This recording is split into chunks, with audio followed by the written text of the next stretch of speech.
I'm here with Ajibola Olomola. He's a tax partner in KPMG Nigeria. He heads the media, telecoms, and technology sector of KPMG Nigeria. My name is Elizabeth Olahere. I'm a tax partner in KPMG focused on consumer markets. We're going to be talking to you today about tax policy, and we're going to talk within the confines of the 2024 budget and also what businesses need to look out for with the tax budget. So Ajibola, we've been here and we've heard a lot about the budget, the synopsis. The Honorable Minister of Budget and Economic Planning has helped with a lot of the explanations. We've also heard a lot of our speakers talk on the energy sector. Now, we need to talk about revenue. One of the key strategies for helping with debt financing is increasing our revenue and our tax to GDP ratio. It's now a matter of public record that Nigeria has one of the lowest tax to GDP records in the world. And the government is very aware of it. There's a heightened need to increase this tax to GDP ratio from a current 10.86 to 18%.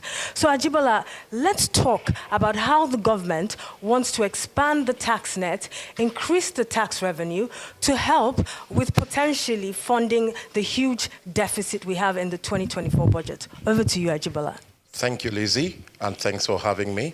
It's a very important question you've asked, and when the minister opened the session earlier today, he did allude to the ambitions of the government in terms of raising revenue.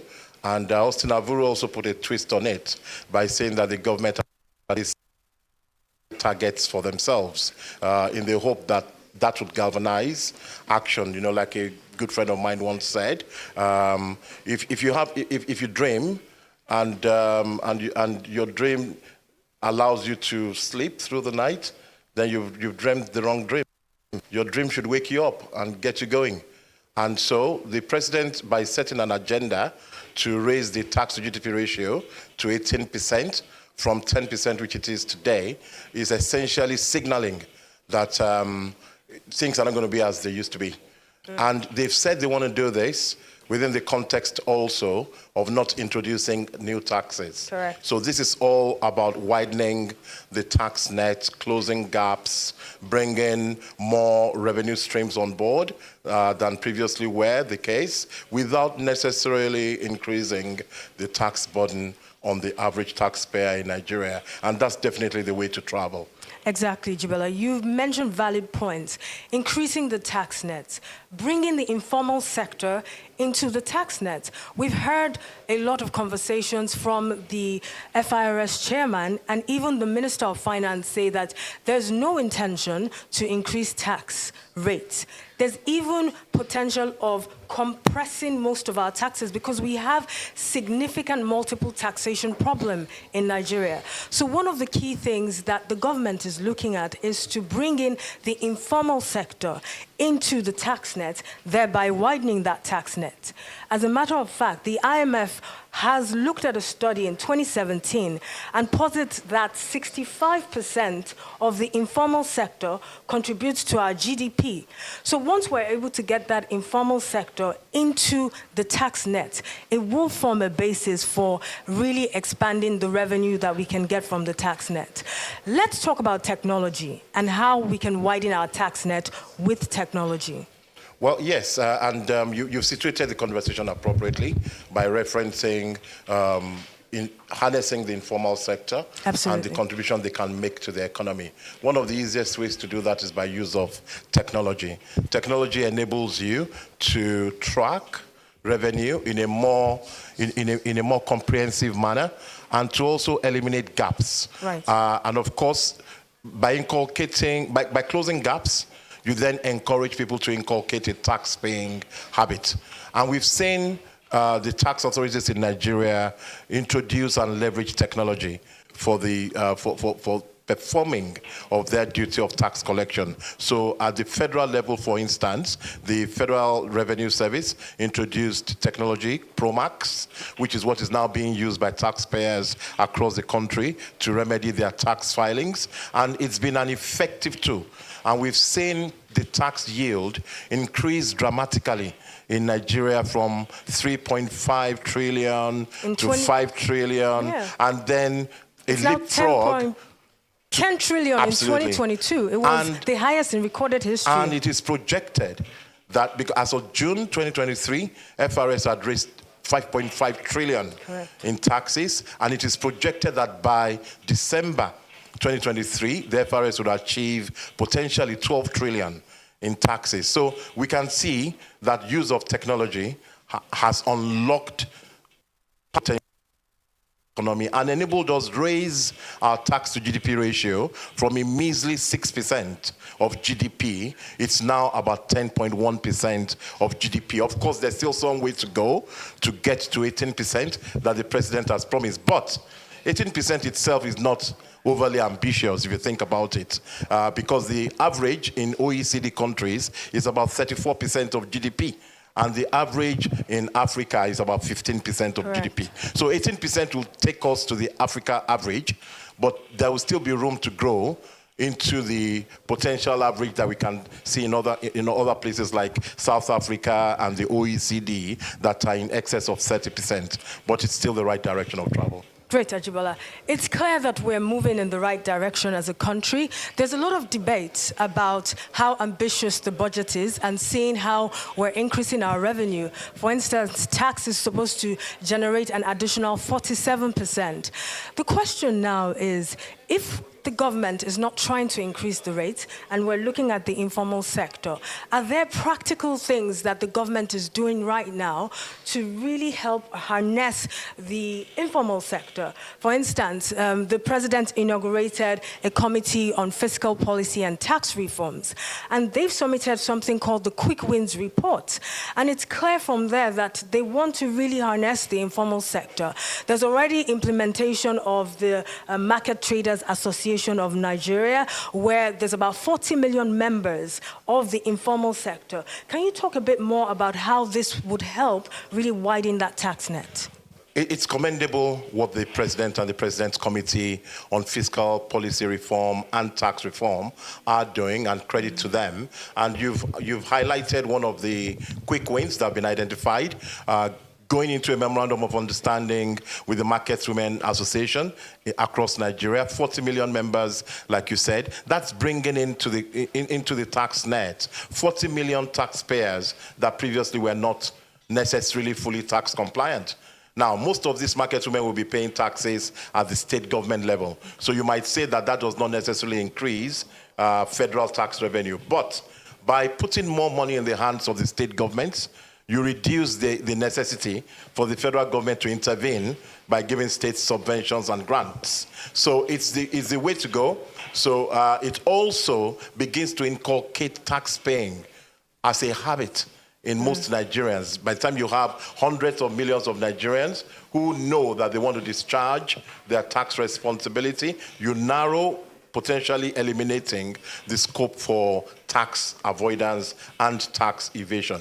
But I'll then go on to say that obviously 40 million is not the total population of Nigeria. That in itself tells us that we need to migrate from the era of using blunt tax strategies into using smart tax ideas. Ideas, for example, of disassembling the entire economy into bite size and attacking sections of it in a bid to improving compliance rates and closing gaps. What that then means also is that you can disaggregate even further and begin to look at sections of the economy where there's a higher tolerance of tax. For example, so people have talked about luxury tax, but it doesn't really need necessarily be a luxury tax. It could just be a recognition of the fact that Nigeria's VAT rate, for example, is one of the lowest across Africa at 7.5%. Now, obviously, if you were to increase that to 15, 20%, that would be a real high burden on the average Nigerian. But there are ways of disaggregating the VAT economy such that you apply a higher rate on more luxury items. For example, if you are flying, let's take an airline ticket, for example. If you are flying first class, you should be able to pay VAT at a higher rate than 7.5%. But if you are flying economy, perhaps you can pay at the base rate. Now, you can start making those smart adjustments without necessarily introducing new taxes. Yeah. Another thing you can do, which some agencies like the NIPC, the Investment Protection Promotion Agency, are already doing, is to begin to engage investors when they invest in Nigeria to say to them, what incentives do you need in order to establish your investment in Nigeria? And then interrogate those incentives and give only those particular incentives that motivate a particular business, and also requiring the business to tell them what they're going to produce in Nigeria, what the cost benefit to Nigeria the multiplier is. Effect the multiplier effect yes. of giving that incentive. By beginning to move in that direction, our tax strategy begins to be smart and not blunt. Imagine if, when you are asking me for a customs duty waiver as Nigeria asks of you, what is the multiplier effect to us if we give you this duty waiver? What's the increase in employment? What is the contribution to GDP? What is the foreign exchange implications? And so we engage with you and we require you to give us a KPI, an MOU, setting out what you're going to achieve, which we can then begin to measure as a condition for giving you a tax waiver. Great, Ajibola. So that takes me to a very valid question I wanted to ask. It's about the paradox of tax incentives. So, in the one hand, you have tax expenditure coming from tax incentives because you're losing out short-term on revenue that you could have collected as taxes. But on the other hand, you're creating an enabling environment for companies to prosper and generate more revenue that you can subsequently tax. So Nigeria, obviously, through the Nigerian Investment Promotion Commission, administers the Pioneer Status Incentive Tax Holiday.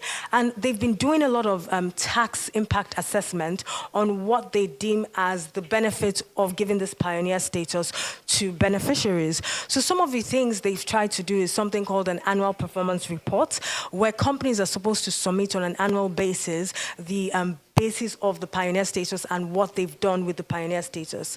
In addition to that, when a company wants to get an extension, they are supposed to demonstrate the value they've added. And you've mentioned some of those key parameters like employment generation, training for Nigerians, host community development. So the question is, at this time when Nigeria is struggling with a revenue problem, should the government be giving tax incentives, or should the government focus on establishing the basis of the benefit of these tax incentives before proceeding with the tax incentives?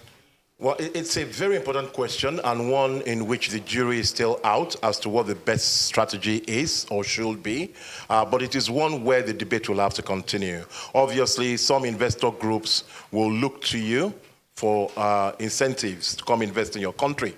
And when they compare the cost of investment in Nigeria with the cost, for instance, of going to neighboring countries in Africa who also have large markets, Angola, South Africa, Ghana, next door to us, or North Africa, they're going to say to you, if I were to put this investment, say a gas plant, if I were to put this in Morocco, this is likely going to be my cost profile and my return on investment compared to when I come to Nigeria. So incentives can help motivate the final investment decision of an investor in choosing Nigeria over another country where they can take their investment to.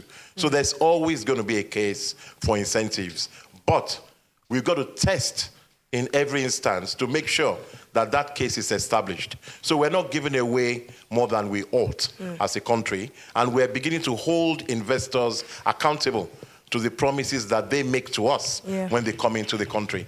Great, Ajibola. Thank you so much for this fireside chat. I've had Ajibola Olomola here giving us a breakdown of potential tax policy reforms against the backdrop of the 2024 budget.